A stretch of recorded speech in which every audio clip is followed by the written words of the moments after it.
네, 반갑습니다. 일주일 동안 잘 지내셨죠? 다들.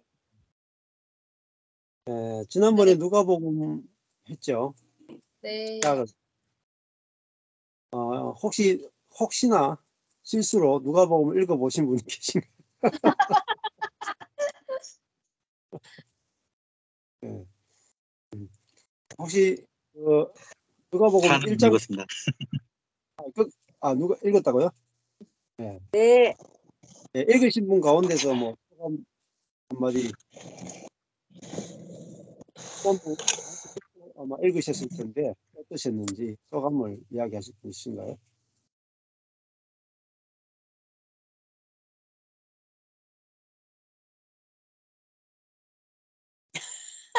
왜 아니, 안 나? 아니 읽었다 했는데 소감 말할 분이 없어요 아직. 예. 저는 예. 듣기도 하고 읽기도 했는데 끝까지 다 이렇게 자세히 이게 하지는 못했어요. 듣다가 잠이 들고 이제 이런 식으로 해가지고. 근데 음, 제가 이 성경 말씀의 행간을 제가 못 보고 간과한 것들이 너무 많다는 그냥 그런 마음이 들었고, 지금 이렇게 제 안에 계속하여 이제 율법과 은혜가 이렇게 혼재되어 있는 그런 상태여서 계속 좀 저희 지체 안에서도 되게 치열한 실제 그런 일들이 너무 많고, 예. 마음껏 또 그 생명을 누리는 사람들도 있고, 예. 되게 아직 혼재되어 있는 상태에서 저처럼 이런 상태도 있고, 그런 가운데 있어요. 계속 이렇게 진리를 주목하고는 있지만, 어, 이렇게 모든 것을 이렇게 리셋을 하고 다시, 해야 된다는 그런 것.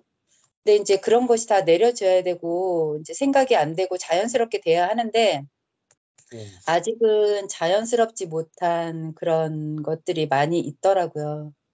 예.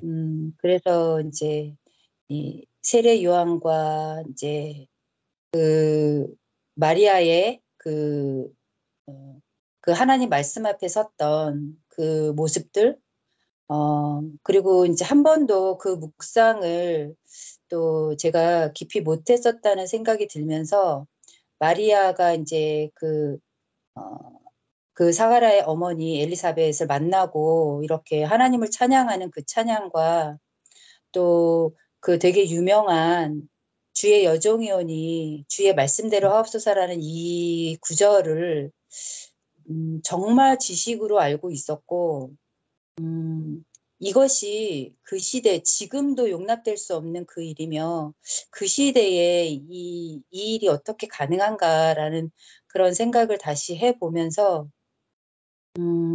그냥 저의 삶과 또 접목이 되어지고요. 내가 율법을 너무 사랑하던 자였더라고요.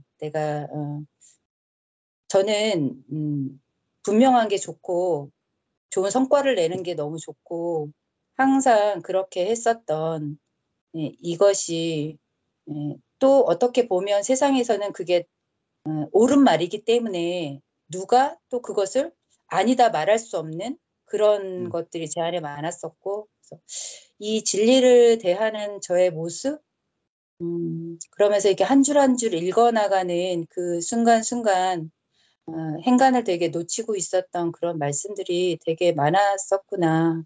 예, 그러면서, 예, 다시, 예, 말씀 앞에, 서는 시간이었던 것 같아요. 좋은 시간 가지셨네요. 예. 내가 말씀을 읽고 적용하는 게 아닙니다. 그 말씀은. 말씀이 와서 나를 무너뜨릴 건 무너뜨리고 건축할 건 건축하는 거. 예. 말씀이 주체가 되고 내가 객체가 되는 거. 예. 이게 완전히 바뀌는 이야기입니다. 내가 주체가 돼가지고 말씀을 요리하거나 말씀을 내가 적용하거나 내가 말씀을 마음대로 해석해서는 안 되고 말씀이 와서 나를 해석하고 말씀이 와서 나를 거룩하게 하고 말씀이 와서 나를 무너뜨리고 말씀이 와서 나를 창조하고 말씀이 와서 나를 움직여야 돼요. 말씀이 주체가 되고 우리가 객체가 되는 겁니다. 그래서 이것이 어렵진 않아요. 네. 여러분들이 해보면 저절로 됩니다. 저절로. 이번에 서울에 1박 2일 세미나 갔는데 누가 저보고 전철권 목사라 하니까 이름이 좀 어려워가지고 제가 하도 저절로 하니까 저절로 목사라 하니까 저절로 그 저절로가 뭐냐? 그게 은혜입니다. 그리고 이게 생명의 세계의 특징이에요. 생명의 세계는 저절로 됩니다. 아주 쉬워요. 너무너무 쉬워요. 자, 여러분이 이 제가 전하는 은혜와 십자가의 복음이 결국은 성경이 말하는 핵심인데 여러분이 40년 해도 안 될 걸 40년 해도 안 될 게 한 달 만에 될 수도 있어요. 네.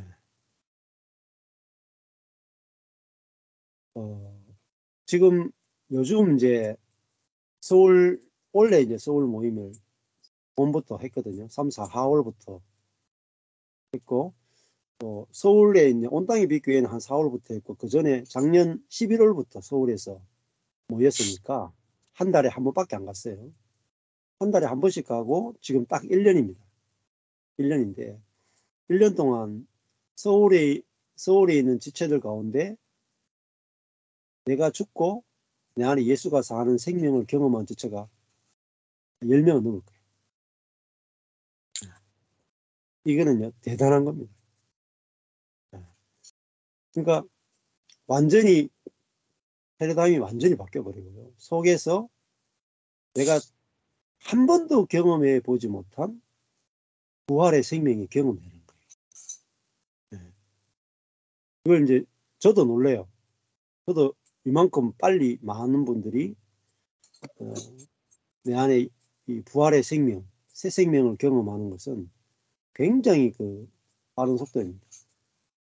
저도 제가 제일 처음에 이걸 경험하고 제 주변의 사람들이 경험하는데 어떤 분은 1년, 2년, 어떤 분은 10년 이렇게 걸려요.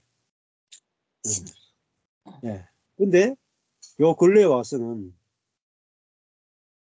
2달? 몇 개월? 네. 2달 가까이 억수로 좋아지네. 자, 주변에 왜 그러냐면 제 주변에 간증할 사람이 많아요. 간증. 여러분이 이걸 체험한 사람들이 많아지고 간증하는 사람이 많아지면 많아질수록 여러분이 이 부활 생명의 세계에 대해서 굉장히 빠르게 이해하게 되고 빠르게 경험하게 됩니다. 그래서 이 광주 우리 형제 자매 팀들도 다른 지역 지체들하고 한번 섞일 기회가 있으면 좋아요. 그러면은 그냥 이렇게 교통 안에서 보입니다. 이렇게 눈으로 보는 거하고 듣는 거하고 보는 건 또 다 차원이 달라요. 네. 우리가 라디오 듣던 시절하고 텔레비전 보는 시절이 다르죠. 네. 그것처럼 듣는 것과 보는 것은 또 엄청나게 다릅니다. 저하고 여러분하고 이렇게 저희 교회 한번 방문하셨죠. 한번 만났잖아요. 굉장히 중요한 거. 근데 지금 이제 저하고 온라인으로 하시죠. 온라인으로 이렇게 계속 하다가 또 실제로 한번 만나죠. 그러면 입체적으로 보여요. 그래서 실제로 만나는 것은 대단히 중요하고 교통을 통해서 내 눈으로 실제로 이렇게 부딪히면서 보면은 굉장히 쉽게 이해가 됩니다. 자, 요 근래에 이제 제 주변에 그런 분들이 있었어요. 이 복음을 듣고 지식적으로 제가 전하는 복음이 옳으냐 그러냐 계속 따지는 분들도 계셨어요. 따지면 경험이 안 됩니다. 왜 따지면 안 되냐면은 물론 물어보거나 이는 괜찮았어요. 근데 이거는 내가 죽고 예수가 사는 세계잖아요. 근데 자아가 생각해가지고 경험할 수 없어요. 조금 전에 우리 성교사님 말씀하시는데 마리아가 예수를 임신해가 낳는 게 그게 이해가 됩니까? 절대 이해 안 되는 거죠. 처녀가 아이를 잉태해서 낳았다. 이거 이해시킬 수 있습니까? 이해시키는 게 아니고 이거는 경험하는 거죠. 자, 이게 적용하시겠습니까? 적용할 수 있겠어요? 여러분이 마리아가 돼가지고 성령이 와서 여러분이 예수를 잉태해서 낳는다. 이게 적용이 가능해요? 불가능해요. 지금 성경은 무슨 이야기 하냐면 불가능한 이야기 하고 있는 거예요. 내가 낳고 싶다고 낳는 게 아니에요. 그렇잖아요. 마리아가 나 예수 낳고 싶다 낳는 게 아니죠. 성경은 여러분에게 적용하라고 준 책이 아니에요. 하나님이 어떤 분이시고 하나님이 어떻게 일하시는가를 가르쳐 주는 거예요. 여기 하나님이 일하심 앞에서 인간은 무력해요. 그렇죠? 네. 마리아가 할 수 있는 게 없어요. 사실. 그래서 성경을 보는 관점이 여러분이 이제 저하고 같이 이렇게 하다 보면은 성경을 보는 관점이 생길 거예요. 성경을 어떻게 바라봐야 되는가 하는 게 생기고, 그래서 어떤 자매님이 계신데 뭐 했느냐면요. 저를 만난 다음에 유튜브를 들은 다음에 그냥 계속 듣기만 했어요. 지금 그것도 한 1년 안 된 것 같아요. 1년 안 됐는데 계속 좋으니까 계속 들었어요. 계속 들으니까 그냥 사람이 바뀌어버려요. 사람이. 속에서 은혜가 나오고 입에서 은혜스러운 말이 나오고 어떤 문제가 생겼는데도 침륜이 안 빠지고 사람이 바뀌어버린 거예요. 그러니까 옆에 사람이 알아보잖아요. 나는 똑같은데 예, 나는 지금 수십 년 똑같은 사람인데 옆에 사람 보니까 이 사람은 10개월 만에 완전 다른 사람 돼버려요. 완전히 다른 사람이 돼버려요. 그러니까 할 말이 없는 거예요. 할 말이. 예. 그래서 굴복당했어요. 자, 그래서 뭐 다른 거를 많이 할 필요가 없어요. 말씀을 그냥 꾸준하게 들으면서 그 말씀 복음에 내가 굴복당합니다. 네, 설복당하시면 돼요. 그것만 하시면은 말씀 자체가 내게 와서 은혜를 끼치고 말씀 자체가 내게 하나님 어떤 분인가 알게 해주고 말씀 자체가 내가 하나님을 경험하게 해주고 말씀 자체가 나를 새로운 피조물이 되게 해주고 말씀 자체가 내가 죽고 예수가 사는 존재로 보여지고 알아지고 믿어지게 해줘요.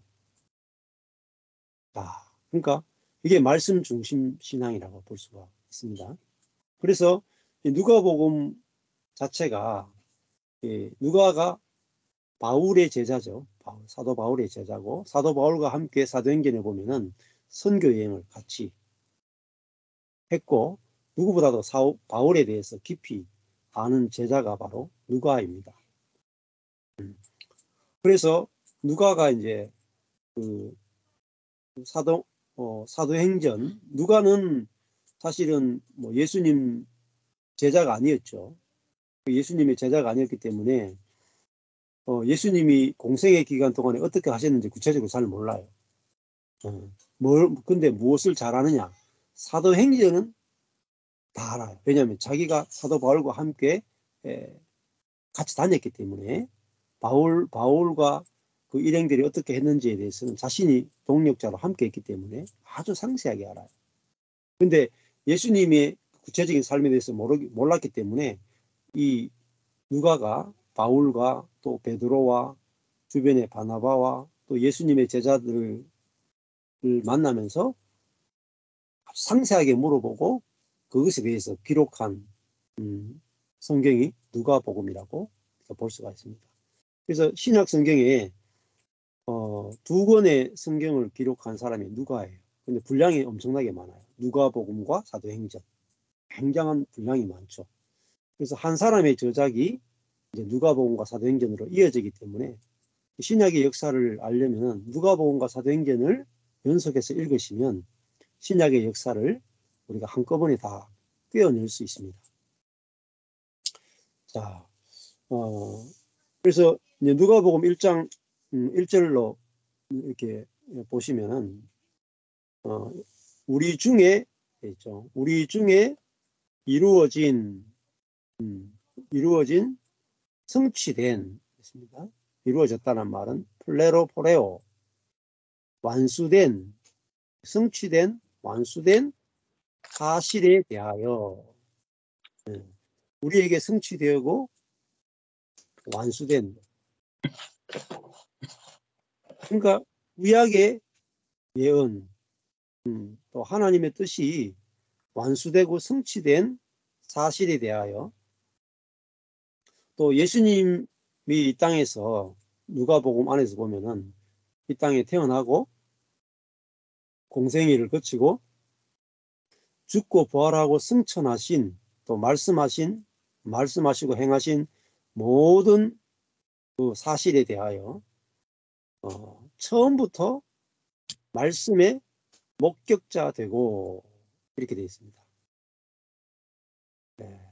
그 말씀 자 예수님을 또 뭐라고 말하냐면 그 말씀 로고스다 이렇게 말하죠. 그 말씀이 육신이 요한복음에 말씀이 육신이 된 분이다 그렇게 이야기하잖아요. 그러니까 예수님은 한마디로 하면은 말씀과 사람이 하나란 말입니다. 일체 말씀과 사람이 하나다. 이게 말씀이 육신이 되었다 하는 뜻입니다. 우리도 말씀과 내가 하나가 될 수 있어요. 내가 말씀대로 사는 게 아니고 말씀이 나를 설복하면은 말씀과 내가 하나가 돼요. 말씀대로 사라집니다. 저절로. 내가 주체가 돼가 사는 게 아니라 내 안에 예수님이 나를 통해서 사는 것을 알고 경험하면은 말씀이신 예수님이 나를 통해서 나타나면은 말씀과 내가 하나가 돼요. 그러니까 예수님이 만약에 내 뜻대로 마옵시고 아버지 뜻대로 하옵소서 이렇게 기도하셨죠. 아마 여러분도 주님 저도 내 뜻대로 마옵시고 아버지 뜻대로 하옵소서 이렇게 아마 기도하신 분도 있을 거예요. 그렇게 되길 원합니다. 소원을 가지신 분도 있을 거예요. 근데요 진짜 그렇게 돼요. 진짜 간구가 아니고 진짜 그 말씀 그대로 돼요. 그게 새 사람이에요. 이번 주에 어제 간증한 자매가 있어요. 어제 봄에 와가지고 오늘 제가 간증 올렸죠. 혹시 들어보신 분 계신가요? 네, 그 자매 봄에 와서 지금 겨울에 내 뜻이 없어져. 내가 바뀐 게 아니에요. 사실 내가 변화된 게 아니에요. 내가 변화된 게 아니고 내 안에 예수님이 진짜 내 생명이에요. 그러니까 예수님의 생명이 내 생각과 감정과 의지를 지배해버려요.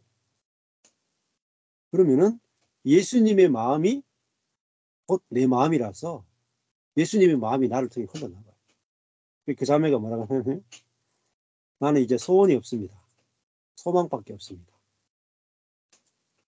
그렇게 고백하더라고요. 신기하죠? 소원, 내 뜻이 없단 말입니다. 내 소망이 없다, 내 소원이 없다라는 게 뭐겠어요? 더 이상 목마름이 없다는 뜻이죠. 목마름이 없다. 소원이 없다는 거. 내가 뭐 바라는 게 없단 말입니다. 그런 사람이 돼버려요. 소원이 없는 사람. 내 뜻이나 내가 뭐 바라는 게 없어요. 왜? 내가 그렇게 되는 게 아니고 내 안에 예수님 있잖아요. 자기 소망, 자기 뜻이 없는 예수의 생명이 내 안에 있단 말이에요. 그게 자기 중심성이 아니라 하나님 중심적인 생명이 와서 나를 지배해버리니까 내게 내 뜻대로는 이제 내 뜻대로는 안 해도 됩니다. 주님 뜻대로 다 되는 게 내 소망입니다. 이렇게 완전히 속에서 나오는 게 달라져 버려요. 자, 이게 말씀의 세계. 말씀과 내가 분리된 게 아니라 말씀하신 그 그리스도, 말씀하신 그리스도가 내 안에 와버린다. 그죠? 그러니까 말씀이시고 말씀하신 그리스도가 내 안에 오니까 말씀이 나를 통해서 실제화되는 거예요. 그래서 말씀과 내가 하나란 말이에요. 조경이 아니고. 너무 이게 신약 시대의 그리스도인의 삶이에요. 자, 그러니까 여기도 보면은 말씀을 보았다. 말씀의 목격자 되었다. 하는 것은 말씀이 육신이 된 예수를 보았단 말입니다. 자, 그게 무슨 말이겠어요? 아주 신비로운 분을 봤단 말입니다. 자, 예수님이란 분을 봤는데 예수님이란 분을 보니까 뭐가 보이냐면 말씀이 보이는 거예요. 근데 그 전에 제자들이 보통 우리가 사람을 보면은 사람이 보이지 말씀이 안 보이거든요. 그냥 조금 내보다 조금 나은 사람이다 정도밖에 안 되죠. 그러니까 그 천연적인 그 사람이 보이는데 예수님을 딱 보니까 뭐가 보이냐면 하나님의 말씀이 그대로 성취된 사람인 거예요. 말씀과 사람이 하나라. 그분이 바로 말씀이 예수님 보니까 하나님 말씀이네. 말씀 그대로 사라지는 분이네. 내 이웃을 내 몸처럼 사랑하라 하는 말씀이 있죠.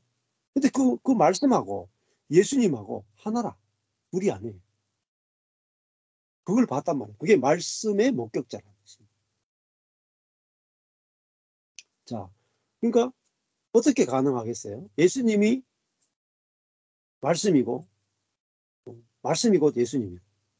그걸 왜 그러냐면 예수님은 자기가 사신 분이 아니라는 거예요.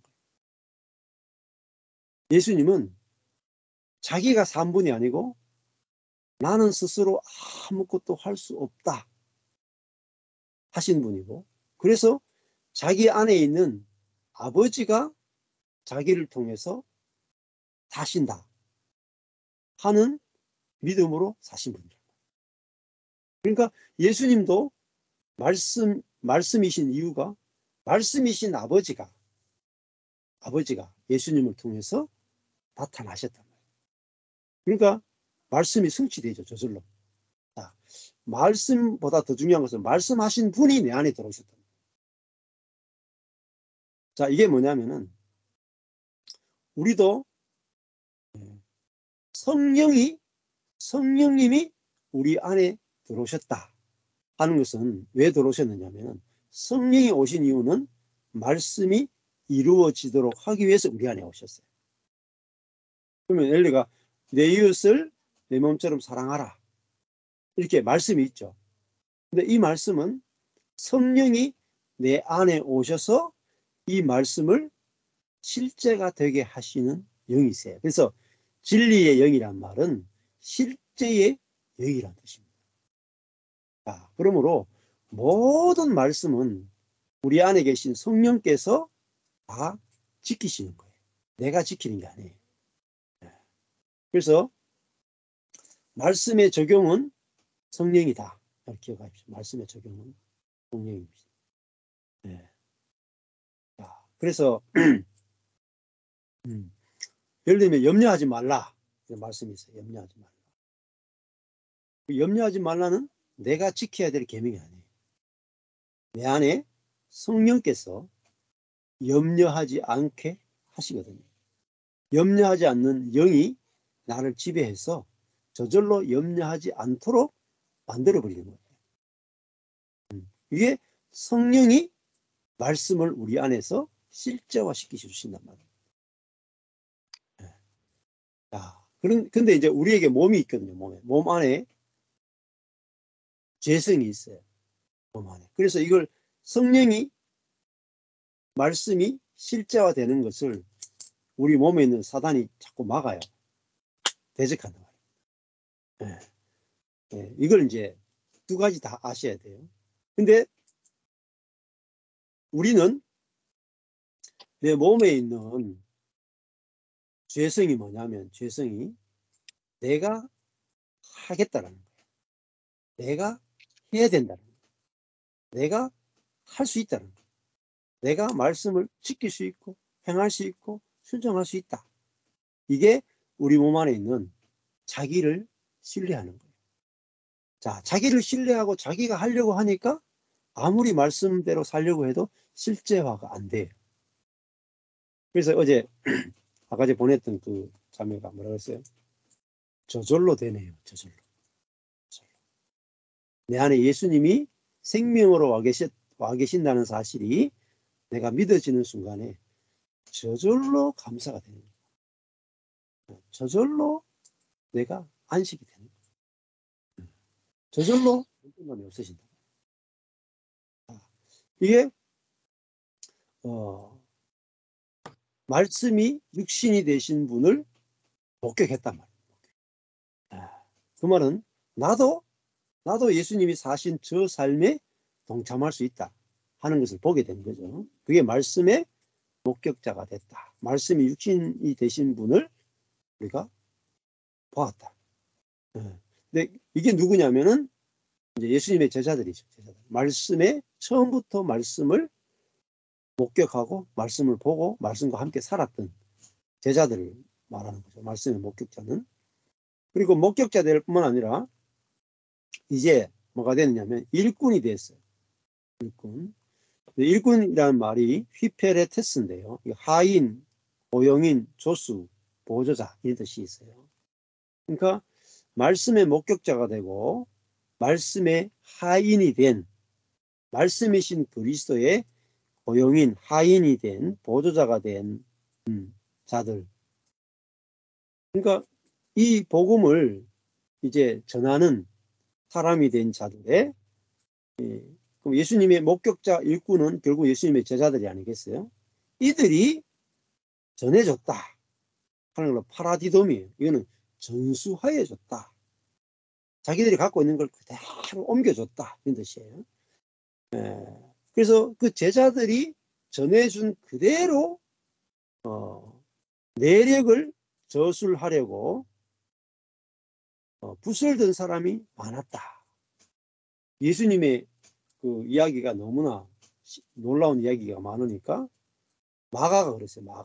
마가가 기록했고 누가복음을 기록할 때 마가복음이 기록됐다고 봐요. 마태복음 이렇게 먼저 기록되어 있거든요.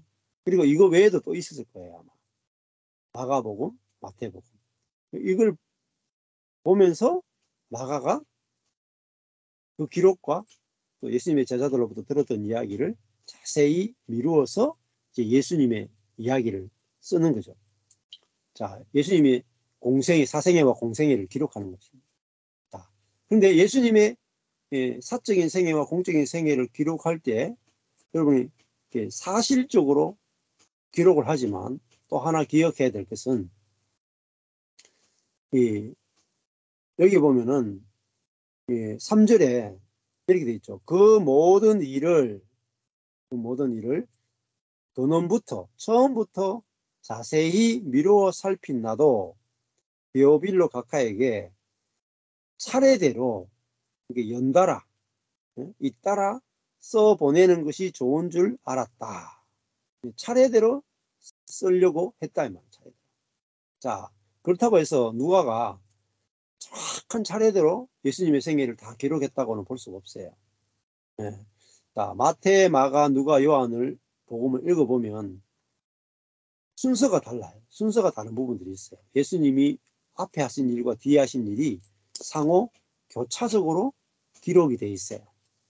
자, 이게 되게 중요한 겁니다. 무슨 뜻이냐면은 성경은 우리에게 이루어진 사실이에요. 사실을 기록하고 있는데 이걸 기록할 때에 예수님이 일어났던 일을 사실적으로 기록하지만은 이 기록을 배치할 때는 문학적인 메시지를 전달하기 위해서 문학적인 방법을 썼단 말입니다. 어떤 거는 어떤 사건과 어떤 사건을 일부러 붙여서 쓰는 거예요. 예를 들어 보면은 우리의 뭐 예수님의 생애를 33년 정도로 친다면 33년 중에도 뭐예요? 사건들이 여러 사건이 있었지만 그 사건 가운데 골라서 쓰겠죠.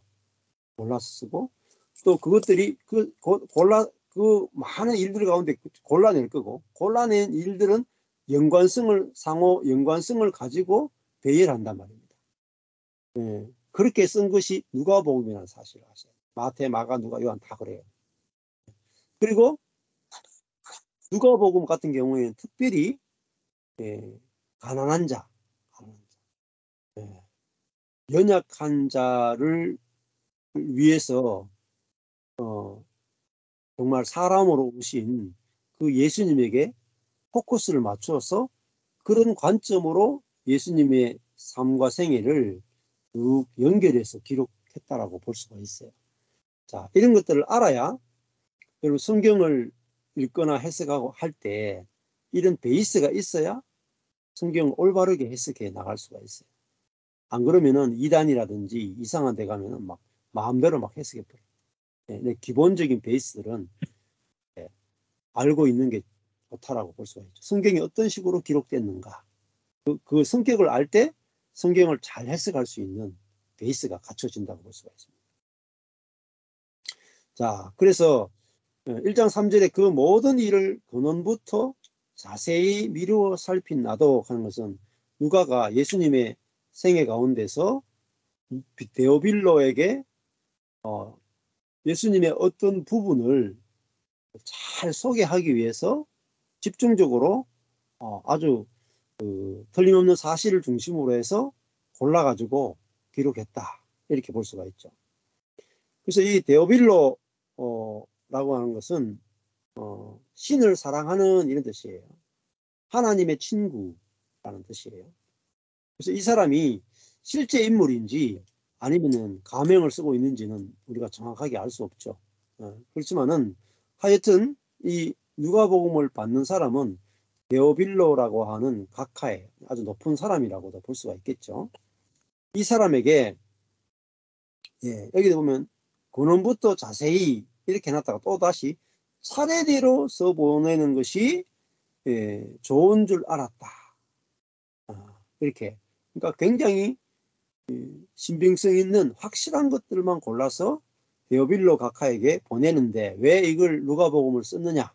목적이 나와요. 누가복음을 쓴 목적이 4절에 나와요. 이는 각하로 그 배운 말씀에 이게 로고스예요. 그 배운 말씀의 확실함을 알게 하기 위해서 썼다.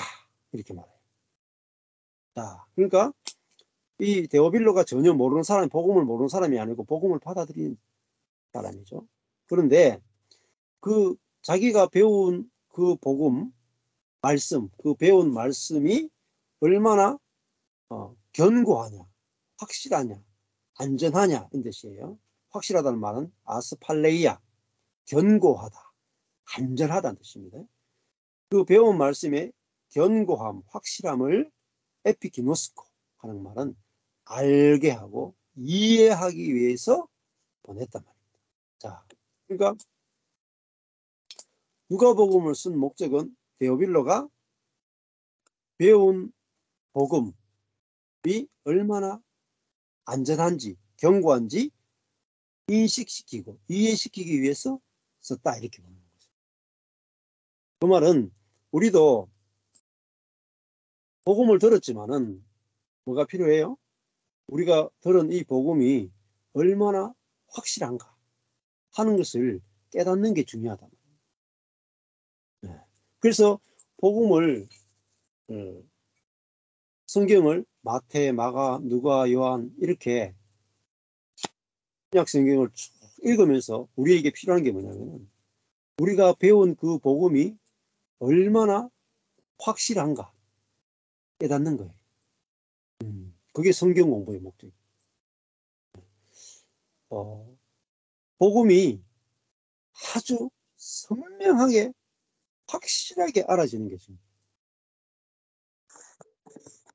근데 어제 이제 이번 주 주일날 저녁에 그 한 형제가 와서 이번 주에 받은 은혜를 간증을 하더라고요. 그 간증이 뭐냐면은 멀시, 자비, 멀시와 그레이스의 차이점입니다. 자비와 은혜의 차이점이 뭐냐? 그 은혜의 비밀 첫 과에 나오는 거예요. 멀시와 그레이스. 멀시는 죄를 지었는데 용서해 주는 거예요. 지은 죄를 용서해 주는 거예요. 여러분, 예수님의 십자가는 지은 죄를 용서해 주는 십자가죠. 덮어주는 십자가죠. 그게 자비예요. 근데 여러분, 대부분이 자비까지만 아는 분이 거의 대부분이에요. 십자가의 자비, 멀시. 근데 십자가는 자비를 뛰어넘는 거예요. 그레이스, 어메이징 그레이스. 그레이스는 뭐냐면은 죄인의 죄를 용서하는 그를 뛰어넘어서 선물을 줘버려요. 그게 그레이스예요. 그래서 어메이징 그레이스예요.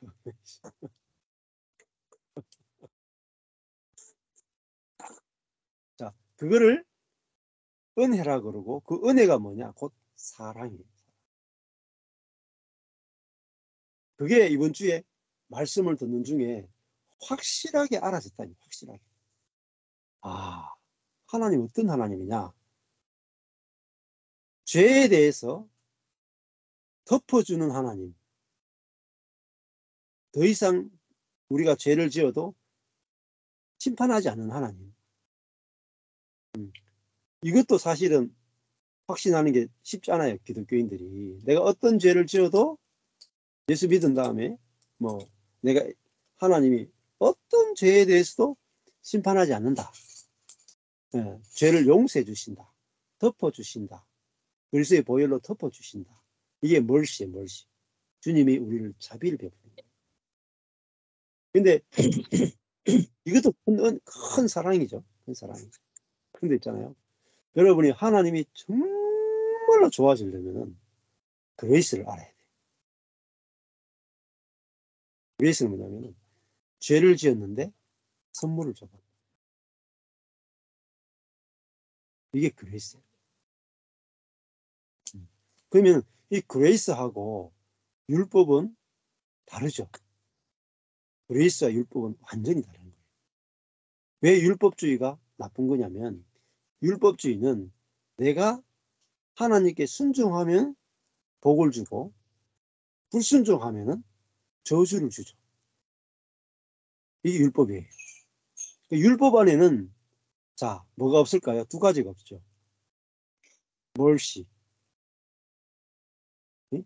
우리의 불순종에 대해서 덮어주는 것도 없고, 나아가서 우리의 불순종에 대해서 그레이스는 더더욱 있을 수가 없는 게 율법주의예요.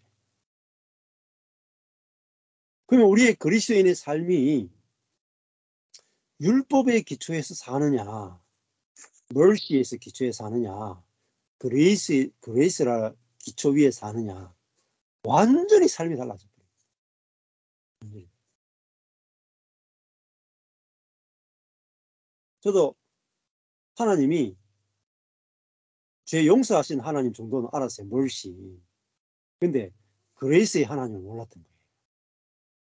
죄가 더한 곳에 심판이 더한 게 아니고, 죄가 더한 것을 덮어주는 게 아니고, 죄가 더한 곳에 은혜를 더 부어버리는 하나님.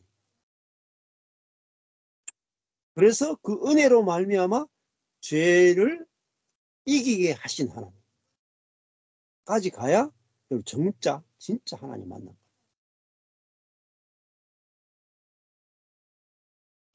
그러니까 그리스도인들이 내가 예수를 만나고 나서 내가 죽을 때까지 어떤 죄를 지어도 하나님 내 모든 죄를 이미 그리스도 안에서 다 용서하셨다. 다 덮어주셨다. 이제 어떤 죄도 나와 상관없다. 이 주님의 자비를 누리고 있는 그리스도인들도 굉장히 소수예요. 근데 이제는 하나님과 나 사이에 율법이 없어요. 아세요 이거? 갈라디아서예요. 하나님과 나 사이에 율법이 없어요.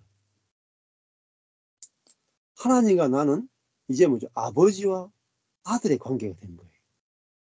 몽학 선생이라고 하는 그 율법에서 해방이 되어서 하나님과 나 사이는 뭐예요? 이제는 하나님이 내 안에 들어와 버렸어요. 하나님이 내 안에 들어왔다는 말은 하나님과 내가 하나란 말이에요. 그래서 하나님과 나 사이에 들어올 수 있는 율법이 없어요. 이미 하나 되어버렸어요. 이걸 화목이라고 해요. 화목. 하나님 내가 화목해 되었다. 그 말은 무엇이겠어요? 우리 자신이 하나님께 완전히 받아들여졌다. 하나님이 내 속에 들어왔다는 말은 내가 나의 행위와 상관없이 완전히 주님께 받아들여졌다. 제가 영상을 하나 올렸잖아요. 쇼츠 보시면. 폴틀리라는 신학자가 이렇게. 당신이 하나님께 이미 받아들여졌다는 사실을 받아들여라. 여러분이 여러분의 행위와 상관없이 그리스도 안에서 이미 받아들여졌다는 그 사실을 받아들이는 것이 믿음이에요. 하나님이 여러분을 이미 받아들였다. 이게 복음이죠. 이것을 내가 받아들이는 것, 이것이 믿음이에요. 믿음. 근데 여기가 아직까지 멀시. 받아들였다. 멀시. 있는 그대로, 죄인 그대로 그리스도 안에서 받아들여주셨다. 근데 이 죄인을 하나님의 아들로 축복해주기 원하시는 게 뭐냐? 은혜예요. 누가복음 15장을 보세요. 누가복음 15장에 보면 탕자가 아버지 재산을 달라 그래서 자기 걸 달라 그래서 갔다가 돌아오는데 어때요? 그 아들이 아버지 재산을 자기 분량을 가져가서 다 잃어버리는데 아들이 돌아왔을 때 어때요? 네가 했던 행위만큼 대해줘요? 아니죠. 네. 모든 것들 다 회복시키죠. 이 탕자가 죄를 짓고 왔는데 아버지는 씻어주고 가락지를 끼우고 신발을 신기고 옷을 입히고 잔치를 베풀어버려요. 그게 뭐냐? Amazing Grace. 채찍을 때리지 않아요. 징계하지 않아요. 물론 아들이니까 징계를 받죠. 징계는 근데 우리가 죄에 대해서 징계받는 게 아니에요. 우리의 유익을 위해서 징계받지 죄 때문에 징계받는 게 아니에요. 징계라는 개념도 바뀌어져요.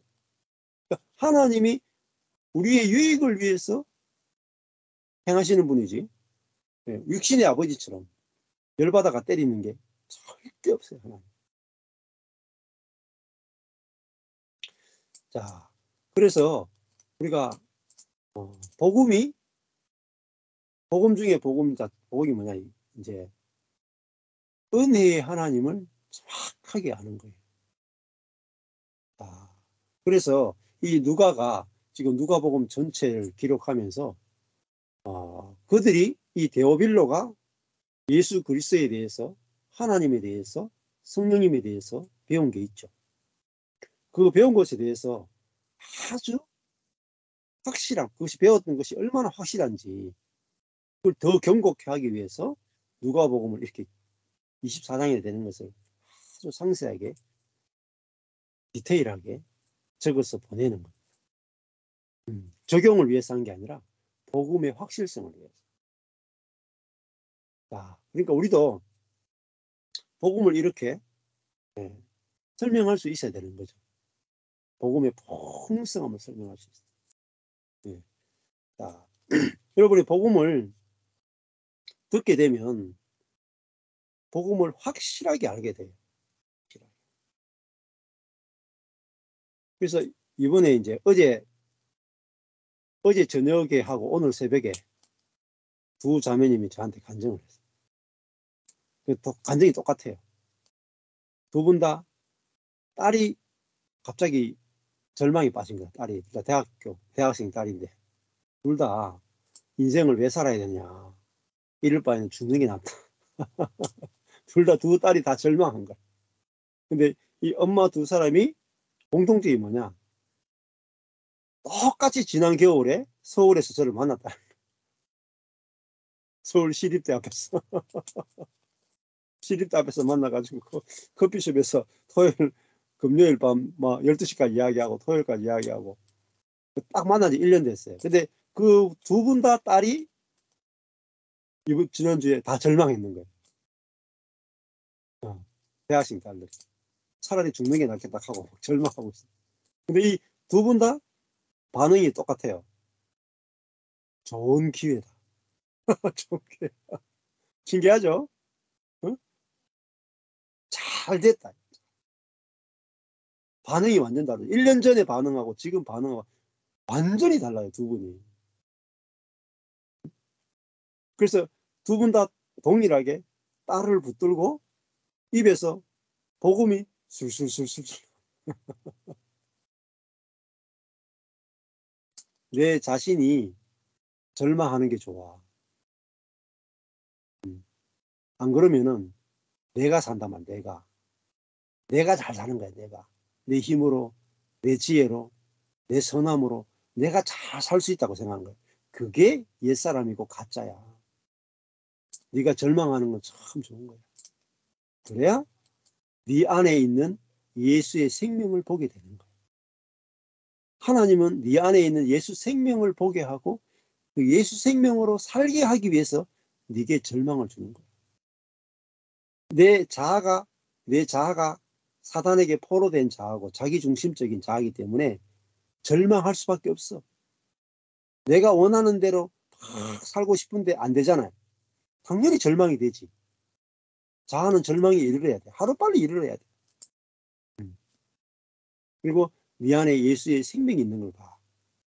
그리고 네 인생은 주인은 바뀌었어. 주님이 너의 인생을 어떻게 이끌어가는지 봐라. 분명히 이렇게 얘기했을 거야. 제가 안 봐도 알아. 안 봐도. 40분 내지 한두 시간 딱 이야기하고 나니까 애들이 살아나는 거야. 오래 안 걸려요. 오래 안 걸려. 그러니까 구원이라고 하는 게 뭐냐. 실제로 우리가 현실에서 겪고 있는 내 안에 있는 악함, 죄악으로부터 해방을 시켜줘야 돼요. 또 내가 겪고 있는 현재적 고난으로부터 해방을 시켜줘야 돼요. 이게 성경적 의미에서의 구원이에요. 악과 고난으로부터 해방시켜주는 것을 구원이라고 해요. 그러니까 그 자매님이 어제 또 김세윤이라고 하는 교수님이 구원이란 무엇인가라는 책에서 구원이란 악과 고난으로부터 해방되는 게 구원이다라는 그 의미가 딱 1년 만에 정확하게 적용되더라고요. 그래서 그 자매가 간절하게 나는 이제 내 안에 어떤 악이 올라와도 여기서 해방이 되고 어떤 고난이 와도 거기서 해방이 됩니다. 내가 악과 고난으로부터 해방된 삶을 살고 있습니다. 간증이죠. 간증.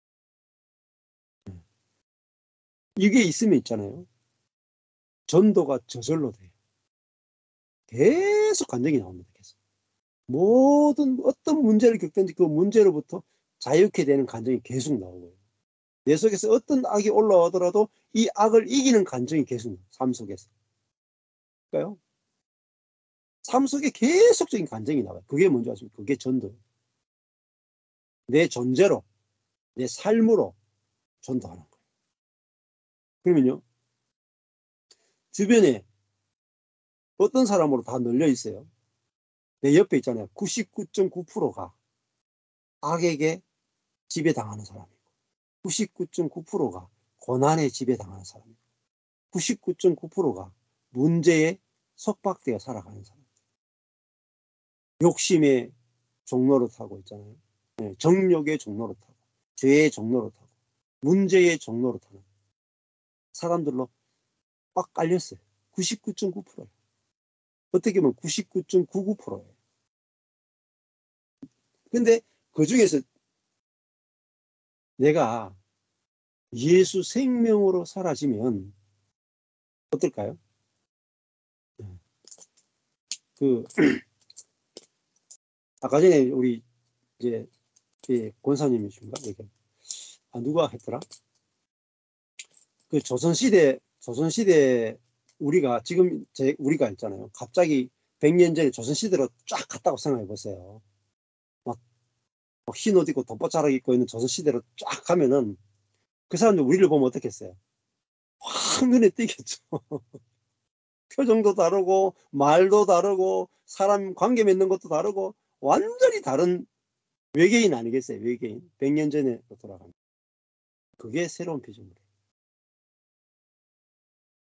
왜 달라지냐면은 내 안에 있는 부활하신 부활의 생명, 아담의 생명이 끝나버리고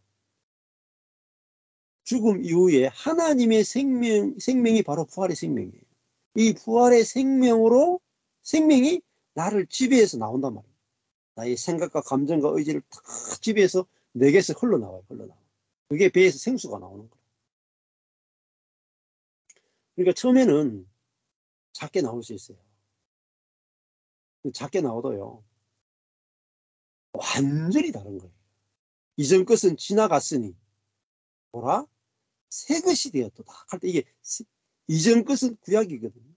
그러니까 새 것이 성경에서 말하는 새 것, 새 마음, 새 영, 새 예루살렘, 새 하늘, 새 땅, 새 약속. 그때 새라고 하는 단어가 어떤 뜻이냐면요. 이전에 없던 것이라는 뜻이에요. 이전에 없던 것. 여러분이 이 복음을 듣게 되면 이번 주에도 목사님 제가 거듭남을 체험했어요. 거듭남이 뭔지를 체험했어요. 하늘로부터 태어난 것을 체험했어요. 자, 하늘로부터 태어나는 게 뭐냐면 본성이 바뀌었다는 본성이. 스티브 맥베이가 말하는 핵심도 영생이란 뭐냐? 하늘의 생명으로 다시 태어나는 거예요. 그러니까 그리스도인은 여러분이 체험이 있건 말건 두 번째 문제예요. 저와 여러분 속에는요. 하늘로부터 이미 태어나 버렸어요. 그리스도 안에서. 이게 부활 생명이에요. 그러니까 하나님의 생명이 우리 안에 들어와 있어요. 그럼 어떻게 했어요? 하나님의 생명이 우리 안에 들어와 있으면 하나님의 본성이 우리의 본성이 됐단 말입니다. 이게 베드로가 말했던 여러분은 신의 본성에 참여하는 자가 되었다. 이렇게. 제가 말하는 게 아니에요. 베드로가 사도가 이야기합니다. 근데요, 이거를 목사님도 신학자도 말을 못해요. 성경에 있는데. 왜 말을 못해요? 여러분, 제가 조금 전에 우리는 신의 본성에 참여했다라는 설교를 들어본 적이 있어요? 없어요? 네? 있어요? 그렇게 사는 사람 본 적 있어요? 없을걸요. 스티븐 맥베이도 정확하게 이야기해요. 그리고 십자가의 복음을 한 사람들은 이 부분을 정확하게 이야기해요. 우리 속에 하나님의 생명이 있다. 이게 영생이에요. 하나님의 생명은 생명의 본성이 있는 거예요. 자, 이거를 성경에 보면은 요한계시록에 보면은 이렇게 말해요. 요한계시록에 어린 양을 따라가는 흰옷을 입은 무리를 이야기해요. 그러니까 예수님은 뭐냐? 보좌에 앉으신 어린 양이라. 그러니까 보좌가 우리 안이거든요. 영이거든요. 그러니까 우리 영이 하나님의 보좌예요. 그러니까 우리 영 안에 뭐가 있어요? 어린 양의 생명이 있는 거예요. 근데 우리가 원래 태어날 때는 뭐로 태어나냐면은 용의 생명으로 태어난 거예요. 요한계시록을 보면. 짐승의 생명으로 태어났는데 이 짐승의 생명이 태어났는데 이 사람이 죽고 이게 옛사람이에요. 짐승의 생명으로 태어난 사람이 죽고 우리 안에 있는 어린 양의 생명으로 우리가 다시 태어난 거예요. 그러니까 우리의 진짜 생명은 어린 양의 생명이에요. 그러면 어린 양의 생명으로 뭐예요? 통치하는 거예요. 통치가 되느냐? 통치가 돼요. 여러분이 짐승의 생명은 능력과 지혜를 상징해요. 능력과 지혜로 다스리는 걸 말해요. 어린 양의 생명은요, 미련함과 약함으로 다스리는 거예요. 그러면은 우리가 뭐로 태어나면 어린 양의 생명, 예수님이 어린 양인데 어린 양의 생명으로 태어났으니까 우리 속에서 뭐가 나오겠어요? 어린 양은요, 온유가 나와요. 온유. 저절로. 어린 양의 본성은 온유예요. 그 어린 양의 본성은요, 겸손이에요. 예수님이 나는 온유하고 겸손하다 하시죠? 그죠? 그리고 어린 양은 겸손하잖아요. 짐승들 가운데 가장 약하잖아요. 그러면은 자기가 가장 약한 사람은 뭐로 통치하시는지 아십니까? 그럴 수 있어로 통치한다. 그럴 수 있어. 신기한 통치죠. 다른 사람 넘어져도 뭐 그럴 수 있지. 양은 있잖아요.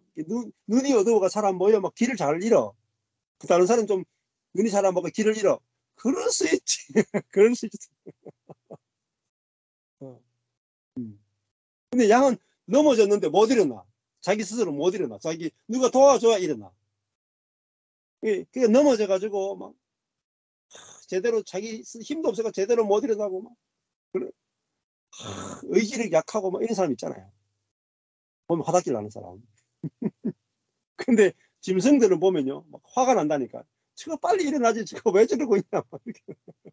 근데 어린 양은 자기도 누워 있으니까, 자기도 못 일어나니까, 자기도 못 일어나니까 그럴 수 있어. 이게 멀씨, 멀씨, 멀씨.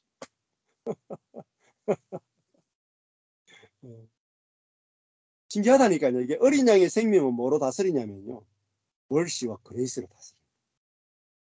이게 비밀이야, 비밀.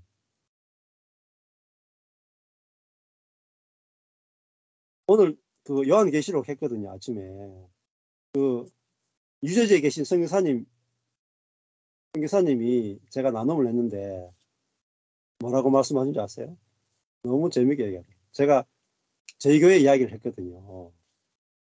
저희 교회가 11시 반이 예배인데 성도들이 12시 대가 오거든요.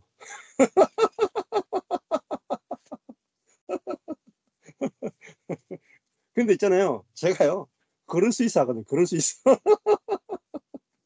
그럴 수 있어로 다스려요. 그럴 수도 있어. 그러니까 그리고 오후 되면은 성도들이 피곤하면요. 누워가지고 나눔을 해요. 누워가지고. 그래서 제가 그럴 수 있어. 그럴 수 있어. 그러면 그래도 돼. 넘어갔어 이제. 그럴 수 있어는 멀씨예요. 멀씨. 근데 그레이스는 그래도 돼. 어이 더 넘어 더 넘어. 이게 그레이스. 막 상을 줘버려. 상을. 교회 예배 시간 늦게 왔는데 막 상을 줘버려. 오는 게 어디고 오는 게. 야, 안 오는 사람도 있는데 늦게라도 오다니 이거는 정말로 이거 놀라운 기적이야. 상을 줘버려. 이게 어린 양의 능력이에요. 어린 양의 통치. 이게 뭐죠? 안전한 사랑이에요. 그러니까 그 성사님 뭐라 하지 아세요? 저보고 목사님 어마어마한 능력을 가지고 있습니다. 이야, 저는 그런 능력이 없습니다. 저는 막 설교 시간에 막 집중 안 하는 사람만 봐도 속에 불이 나. 어? 자세만 흐트러져도 기분 나쁘고. 어. 저는 그런 능력이 없습니다. 근데 목사님 보니까 이야, 어떻게 그런 능력이 있습니까? 약함의 능력입니다. 약함의 능력. 약함의 능력이에요. 어린 양의 능력은 약함이 능력되는 거예요. 약함이 뭐가 되냐면은 멀시의 능력이 되고요. 그레이스의 능력이 되는 거예요. 이게요. 하나님이 감추어 놓은 십자가에 감추어 놓은 어마어마한 능력이에요. 십자가는 뭐냐? 고린도전서에 가면요. 미련한 것과 약한 것. 십자가는 예수님이 미련해지신 거예요. 자신의 지혜가 죽은 거예요. 미련함. 자신의 능력이 못 박힌 거예요. 그러니까 약함이에요. 그러니까 예수님이 십자가에 달리는데 그게 십자가에 못 박힌 어린 양이에요. 네. 여러분 어린 양 제가 우리 여기 대구 주변에도 그 목장이 있거든요. 조그마한 목장이 있어요. 그러니까 아버지 모시고 가봤거든요. 양을 보러. 양떼 목장이 있어가지고 보니까 정말 양이 순하대요. 어. 그러니까 새로운 피조물은 어떤 피조물이냐? 양의 생명으로 살아가는 피조물. 그 말은 뭐겠어요? 도무지 무서운 게 하나도 없어. 무서운 게 하나도 없어. 그 사람을 봤는데 무서운 게 하나도 없어. 다가가기 너무 쉬워. 너무 온유하고 너무 약하고 너무 온유해가지고 다가가기 끌어안기도 너무 쉬워요. 어린 양 보면은 아유 귀여워 포근포근하게 끌어안을 수 있잖아요. 근데 짐승을 봤다, 늑대를 봤다, 여러분 안을 수 있습니까? 그 능력과 그 지혜가 있는 늑대를 안을 수 없어요. 근데요 어린 양은 모였다 하면 무조건 하나가. 양들은 자기들끼리 막 몰려다니니까 저절로 하나가 돼. 높아지고 사는 자가 없어요. 양의 무리는요 높아지고 자는 자가 한 놈도 없어. 늑대 무리는요 모였다 하면 왕 되려고 한다. 그게 옛사람의 본성이에요. 옛사람이란 뭐냐면은 물론 악한 것도 들어가 있지만은 선한 것으로 왕 되려고 하는 것이 늑대의 본성이에요. 그게 짐승. 옛사람은 악한 것으로도 왕 되려고 하지만 선한 것으로도 왕이 되려고 해요. 그래서 선악과예요. 선악과. 근데 내가 악한 것과 선한 것으로 하나님처럼 되려고 하고 왕 되려고 하는 그 사람이 죽었단 말이에요. 그러니까 그리고 내 안에 왕으로 오셨지만은 십자가에 죽으신 그분의 생명이 내 안에 있는 거예요. 예수님 뭐로 다스리냐면요. 자신의 죽음으로 우리를 다스리십니다. 십자가로 우리를 설복시키는 거예요. 자신의 강함으로 우리를 정복하러 오신 분이 아니에요. 유대인들은 능력과 지혜로 자기들을 구원해주고 자기를 정복해줄 다윗과 같은 왕을 기다렸지만은 하나님은 어떤 왕을 우리에게 보냈느냐? 능력과 지혜가 하나도 없는 십자가에 못 박혀 죽는 왕을 우리에게 보냈단 말이에요. 근데 이분이 진짜 이분의 통치는요 강압적 통치가 아니고 이분의 연약함 앞에 우리도 무릎을 꿇게 되고 이분의 밀어나심 앞에 우리도 밀어내시는 거예요. 그래서 밀어내지고 약해지신 이분을 우리도 따라가는 거예요. 어린 양 대신 그리스도를 따라가는 흰옷을 입은 무리단 말이에요.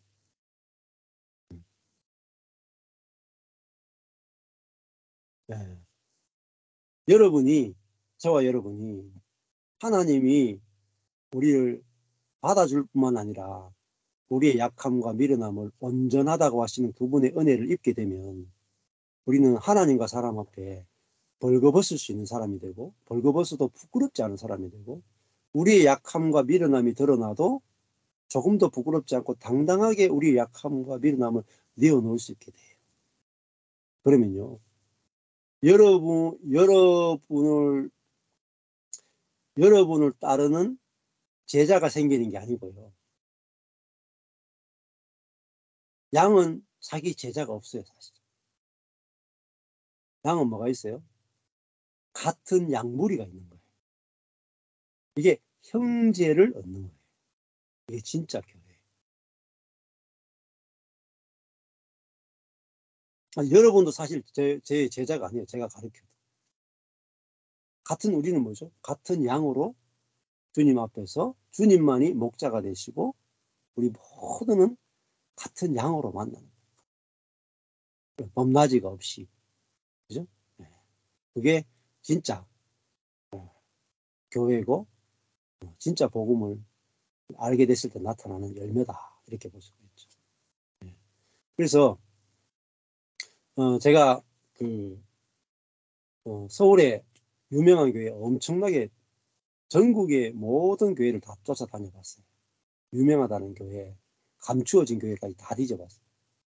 네, 뒤져봤는데 유명한 목사님들이 전부 다 카리스마가 있어요. 네, 다가가기 힘들어. 양과 같은 리더십, 양으로 통치하는 분은 거의 본 적이 없어요. 본 사람이요? 손에 꼽아요. 손에 꼽아. 근데 정말 자기의 연약함을 그대로 내놓는데 그 향기가 얼마나 진정하는지 몰라요. 자기의 연약함과 미련함을 그대로 내놓는데 우리의 연약함과 미련함을 내놓을 때 그 속에서 하나님의 생명이 흘러나와요. 그럴 때 정말로 놀라운 일들이 일어나요. 정말로 하늘의 것을 경험하는 거예요. 그리고 진짜로 연합과 하나됨을 경험하게 되는 거죠. 그래서 여러분들 저희 교회 와봤잖아요. 제가 능력이 있습니까? 네? 근데 뭐로 해요? 능력과 지혜로 하는 게 아니에요. 오히려 미련함과 약함을 그대로 하나님 주신 좋은 것으로 알고 그걸 내놓고 그걸 기뻐하고 그럴 때 우리의 연약함과 미련함을 통해서 하나님의 감추어진 십자가의 능력과 십자가의 지혜가 나타난다. 그래서 우선 우리가 복음을 확실하게 알면 그 복음에 대해서 믿음이 생겨요. 믿음이 생기면 저절로 경험되어지고요. 그래서 복음을 듣다 보면 여러분 속에서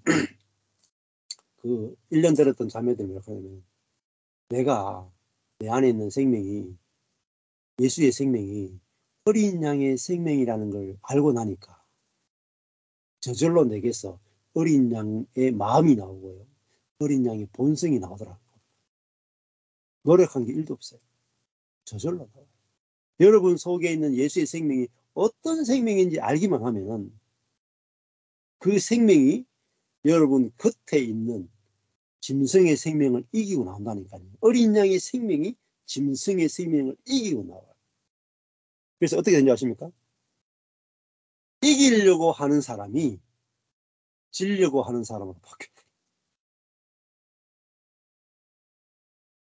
이게 이기려고 하는 사람은 옛사람이고요. 지려고 하는 사람은 새사람이에요. 근데 있잖아요. 여러분이 속에서 지려고 하는 생명이 나오면요. 다 이겨버려요. 다 이겨버려요. 그 사람 못 이겨요. 지려고 하는 사람은 절대 못 이겨요. 여러분. 그럼 지려고 하는 사람 앞에 모든 사람이 다 굴복해요. 안 그렇겠어요? 여러분 공동체 안에서 그 사람이 모든 사람에게 다 지려고 하는 생명이 나와서 다 지려고 한다. 그럼 여러분 가운데요. 가장 여러분 마음속으로 따르고 싶은 사람입니다. 그 사람 다 따라가. 저절로 끌린다니까. 저절로 끌린다니까. 그게 어린 양의 통치. 신비롭잖아요. 이게 세상에 없는 통치야. 세상에서 절대로 볼 수 없는 통치. 어디서 간혹 보이냐면요. 부모님한테서 보이죠. 부모님이 자식을 어떻게 이겨요? 자식 이기는 부모 없다 그러잖아요. 자식 이기는 부모 없다. 부모는 자식한테 짐으로 자식을 얻는 거잖아요. 그죠? 그거예요. 하나님의 마음은 우리에게 지시는 마음. 그러니까 하나님의 생명은 사랑이기 때문에 진단 말이에요.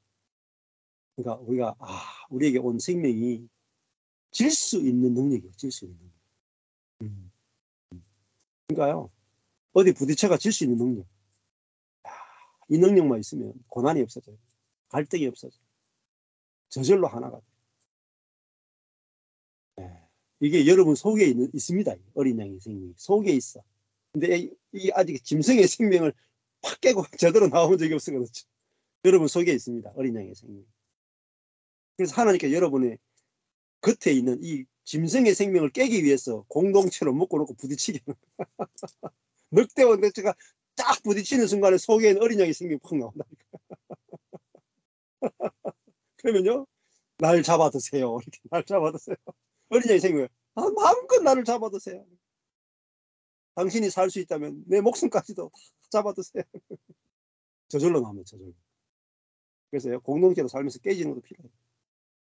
진짜 깨질 때 이게 내가 아니구나 알아요. 내 속에 어린 양의 생명이 진짜 이게 부활의 생명이고 주님의 생명이고 이게 긍휼과 은혜와 사랑의 생명인가를 보게 되는 거예요. 그런 말씀을 들었기 때문에 여러분 속에서 이게 이루어질 거예요. 이게 이루어지면요, 놀라운 교회가 등장해요. 약함으로 세상을 정복하고요. 미련함으로 세상을 정복하고요. 세상과 완전히 다른 것으로 세상을 정복해버려요. 그래서 구약의 여호수아서 읽어보세요. 다 뭐로 여리고 성이건 가나안을 어떻게 정복해요? 약함으로 할례받음으로 정복해버린다. 죽음으로 정복해버린다. 약함으로 정복해버린다. 기도원도 그래요. 300용사. 용사로 정복하는 게 아니에요. 300으로 정복한다니까요. 300으로. 대군을 기껏 300명. 개미 같은 숫자로 어마어마한 10만이 넘는 적군을 300명이 이겨버리는 거예요. 그게 뭐예요? 약함으로, 약할 때 곧 강함이에요. 약함으로 이기는 거예요. 그렇게 약함이 부끄럽지 않으면 세계를 보는 거예요. 그래서 이 누가복음을 읽을 때 제가 오늘 말씀드린 이 관점을 가지고 누가복음을 한번 읽어보세요. 정말 그러한가? 정말 제가 오늘 말씀드린 이 복음이 누가복음 속에서 절절히 흐르고 있는가를 여러분 보셔야 돼요. 그러면 여러분 말씀 속에서 확인이 되면 여러분 속에 믿음이 생깁니다. 확실해져요. 확실해지면요, 믿어지잖아요. 여러분 속에 바로 경험이 돼요.